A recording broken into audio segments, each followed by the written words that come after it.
Today we are on the move, and if you took the look of this vineyard, you might think we were somewhere in the south of France, but no, we are not there. We are in Romania, here where we were invited by the people from MG, to see the two newest models in their range. You will see one of them in detail today. It is a car that I have previously presented on the channel and that I liked very much.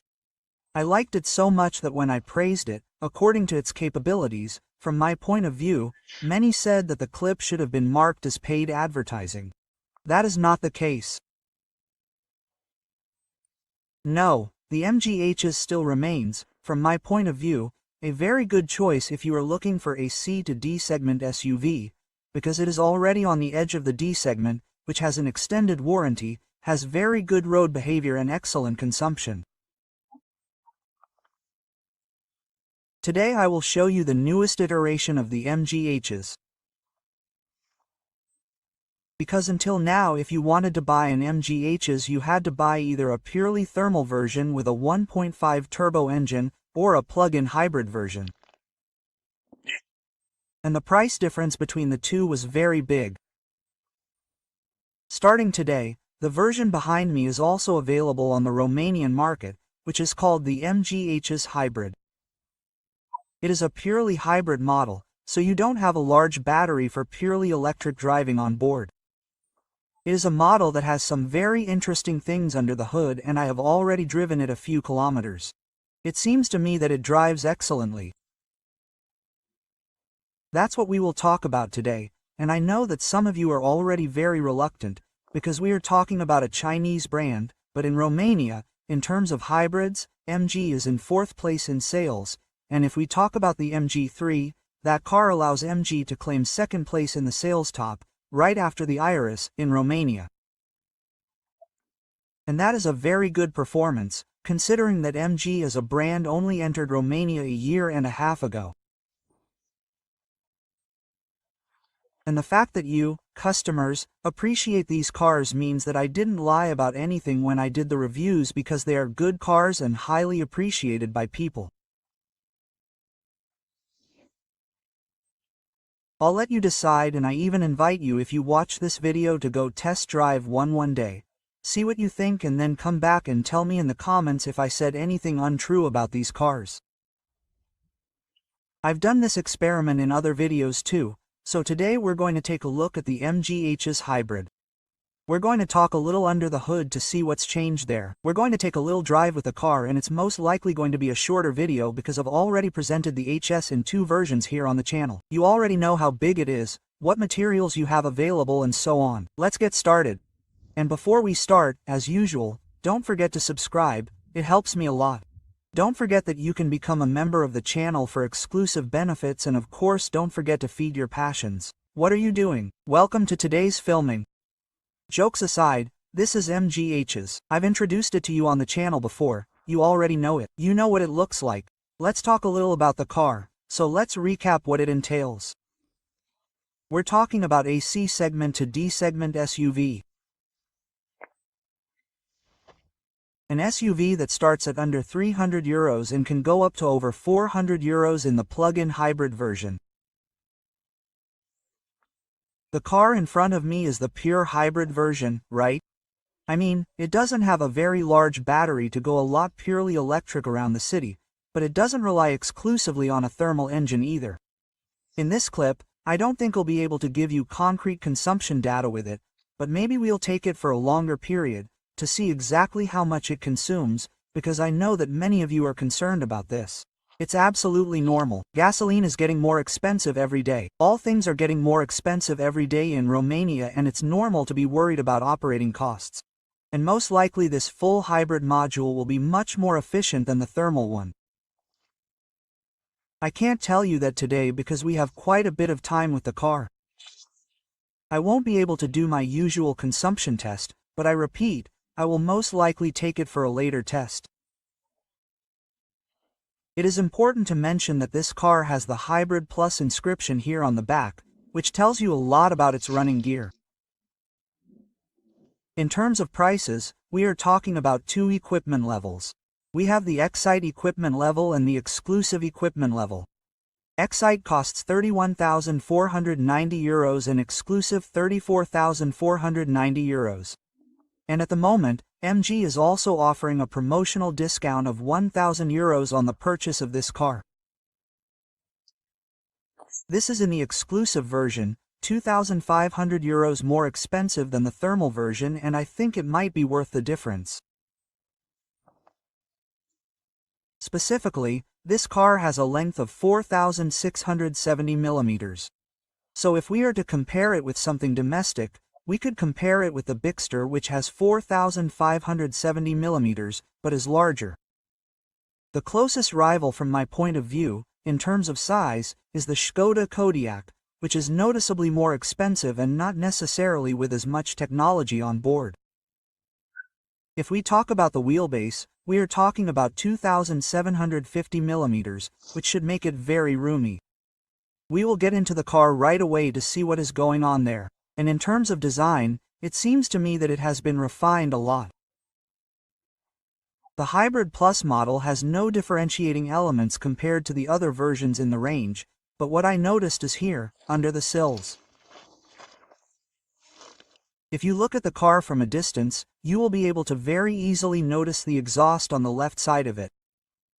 I think it is a compromise that they had to make in order to accommodate the battery in the floor, including on the plug-in hybrid version, which has a much larger battery.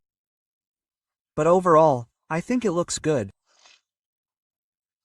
It does not look like other cars imported from China, which have designs that sometimes seem to try too hard, and even on this car we have LED lighting. We have a lot of technology on board. We'll talk about it when it comes. Right now you won't be able to see much of it because we have covers here, but you might notice the expansion tanks here. There are two, if you'll excuse my French, which means that on this car we have a battery that is liquid cooled.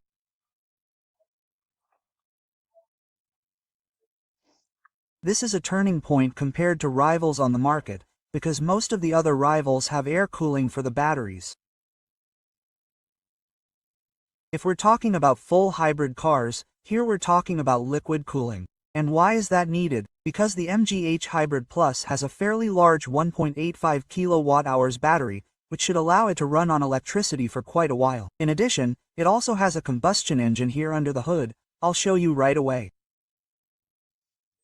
1.5L turbo, which works as a generator and uses the deep Atkinson cycle to give it an efficiency of over 41%.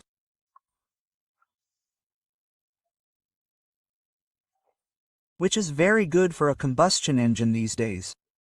And if we talk about the electric propulsion motor, it has an efficiency of 97%.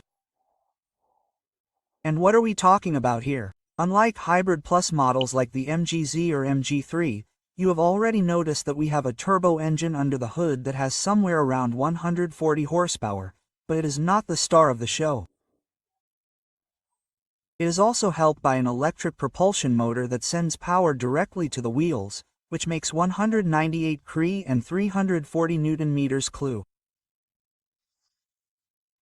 Together, the two can deliver a maximum of 224 horsepower exclusively to the front wheels.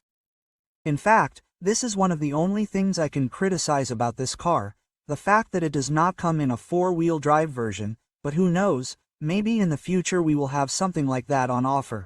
So, to recap, 198 horsepower electric motor plus 140 horsepower internal combustion engine, but the internal combustion engine basically works as a generator. The transmission is provided by a box with only 2 ratios. Why only 2 ratios? In short, because there is no need for more. How does the car work? The car can work as a series hybrid and as a parallel hybrid.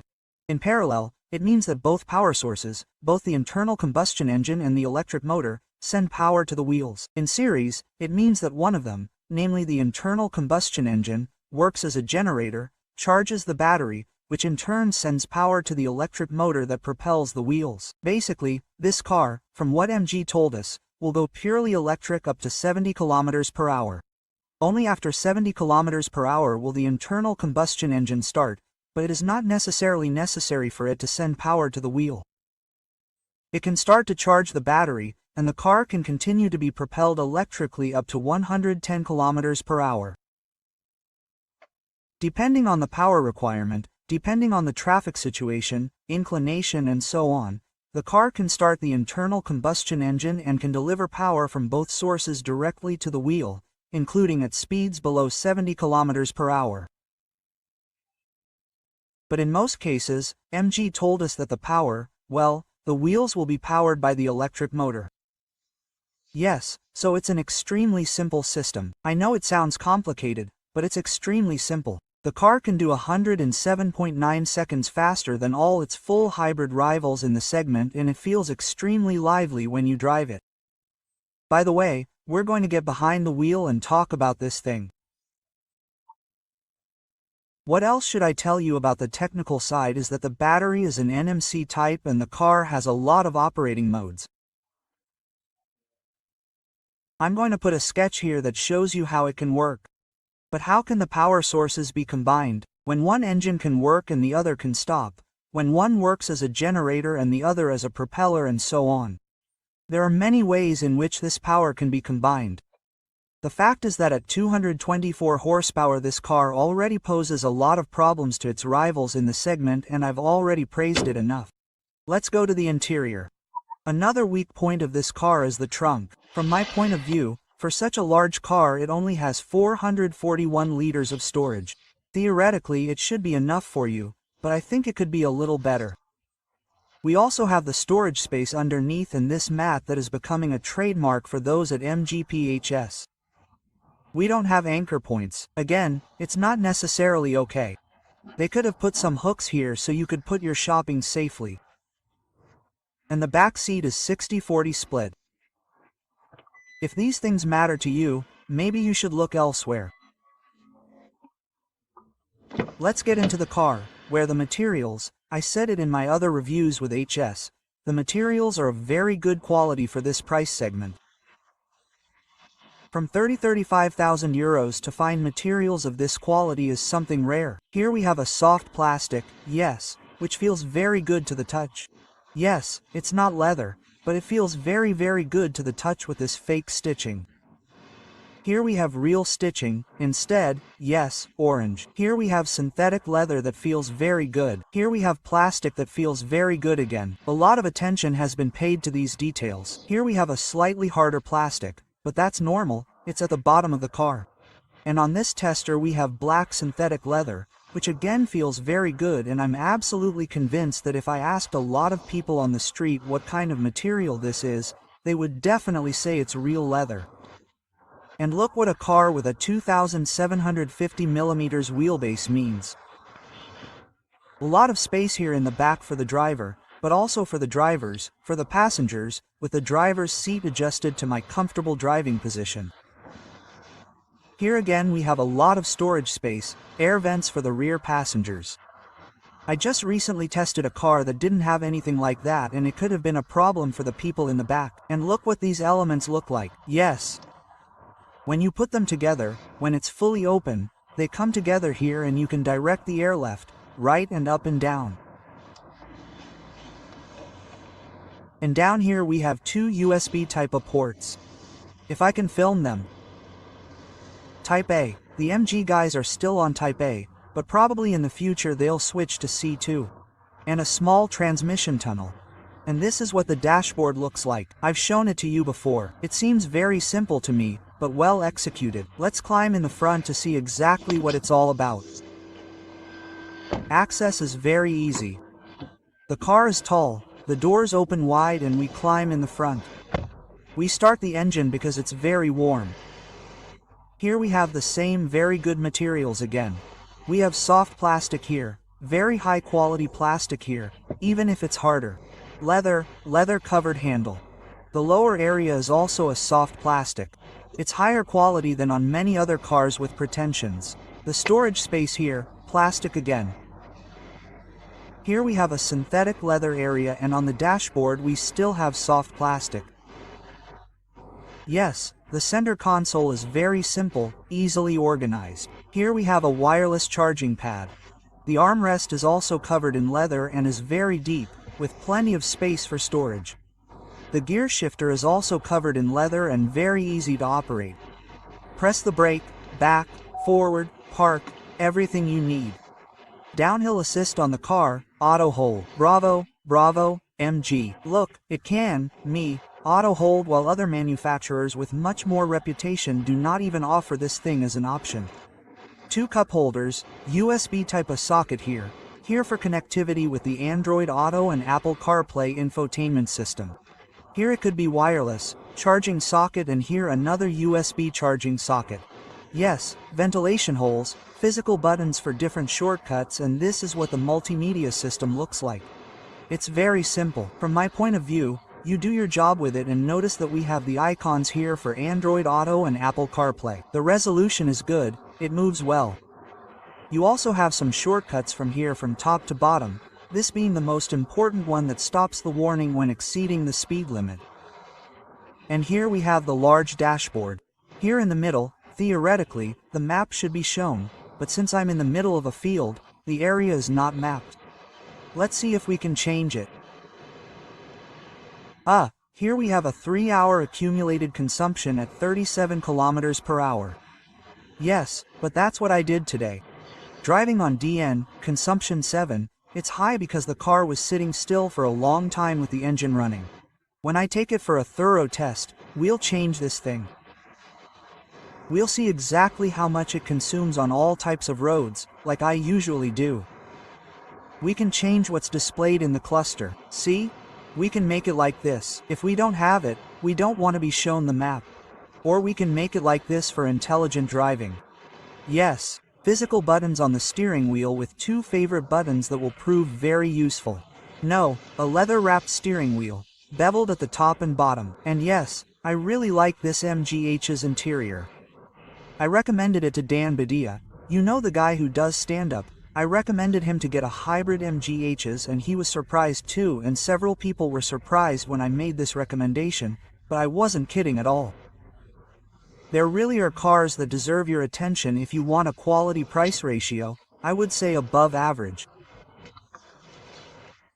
Now we're going to drive this car a little bit. I have to get out of the vineyard first. Son, I went into the vineyard a little bit.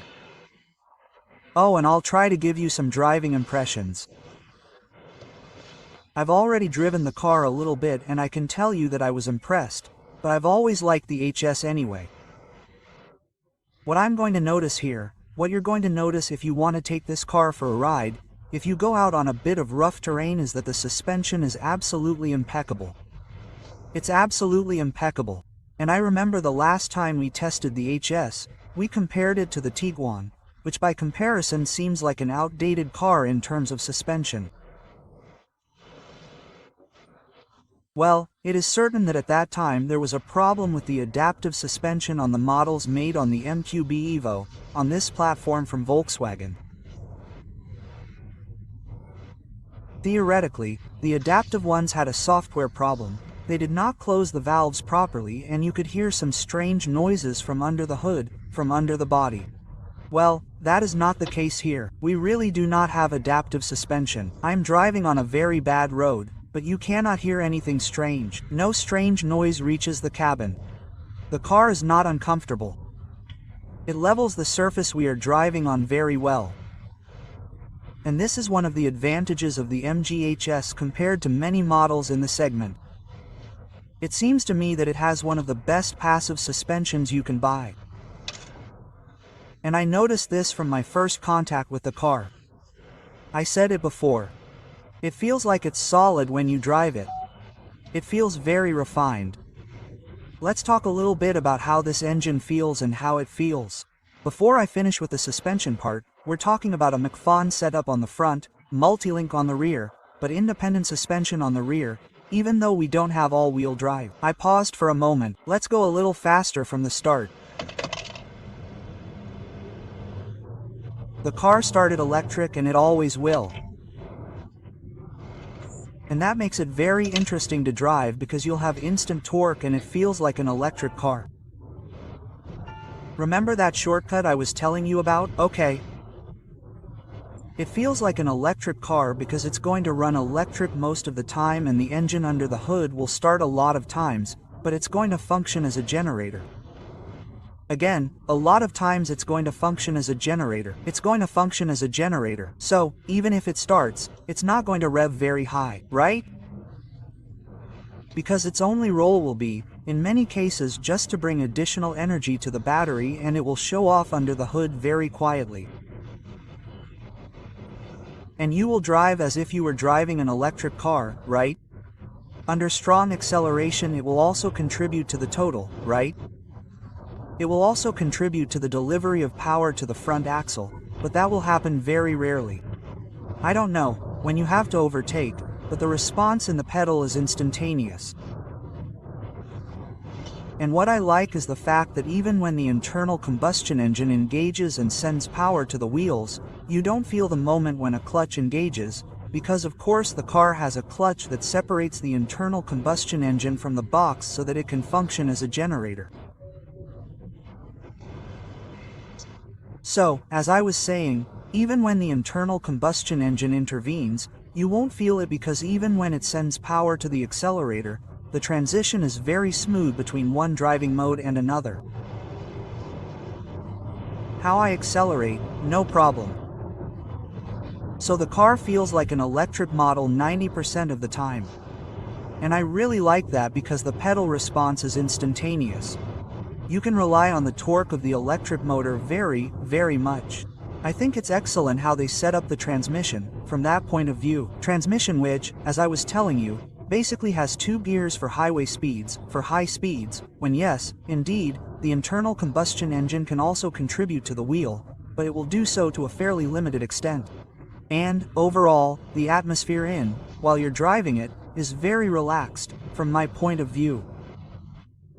But it was recommended to me to switch the car to sport mode as well, because theoretically it would change the way it drives and, supposedly, it would be really impressive how the car handles in this mode.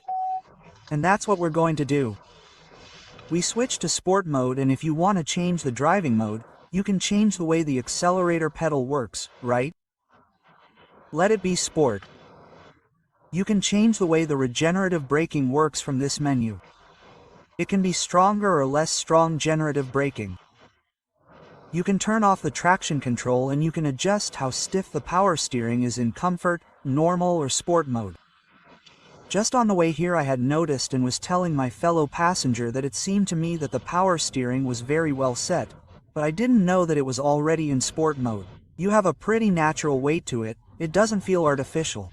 If I switch it to comfort mode, it's already much lighter. Yes, in normal mode it stiffens up a bit, and in sport mode it feels the best from my point of view. You won't have a lot of feedback in it, but it feels good. And now, because I switched to sport mode, the difference I feel is that the internal combustion engine intervenes more and you really have more power at your disposal.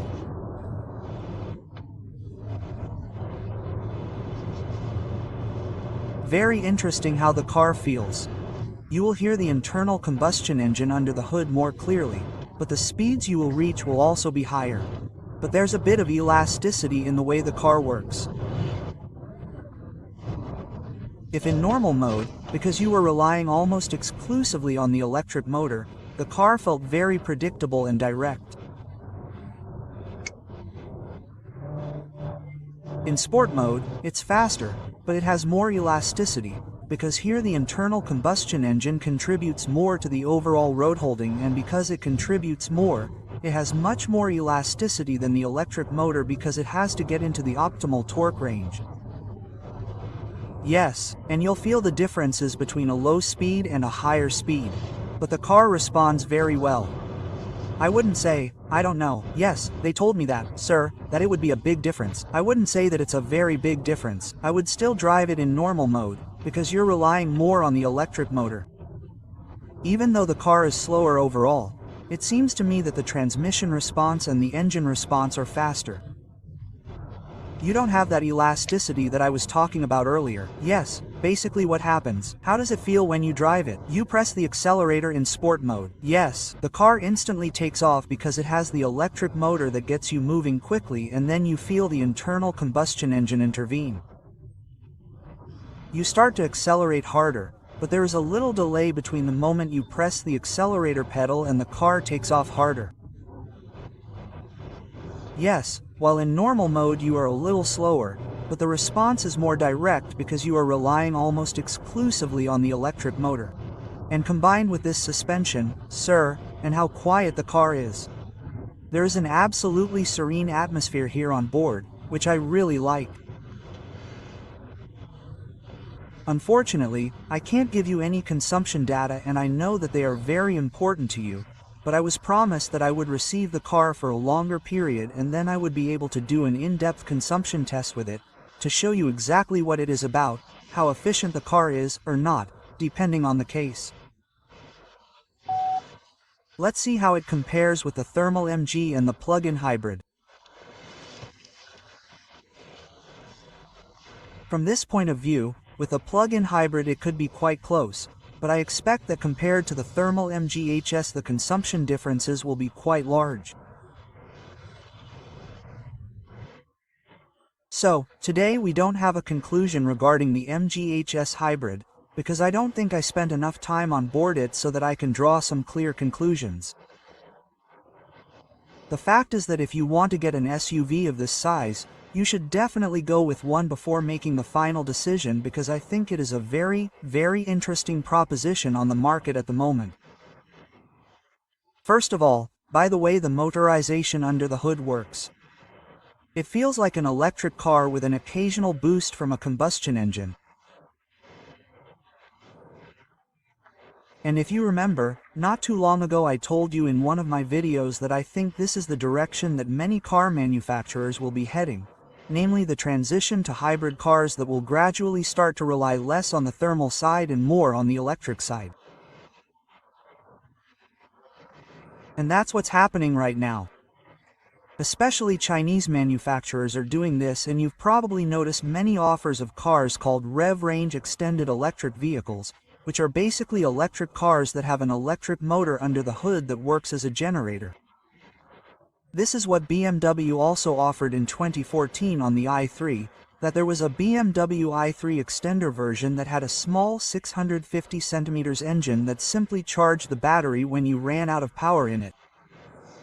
MGHS Hybrid Plus does exactly that. It's a hybrid car with an emphasis on the electric and battery side, on running in electric mode and with the internal combustion engine in the secondary. This is a big difference from many other offers on the market, where the emphasis is on the internal combustion side first and secondarily on the electric side.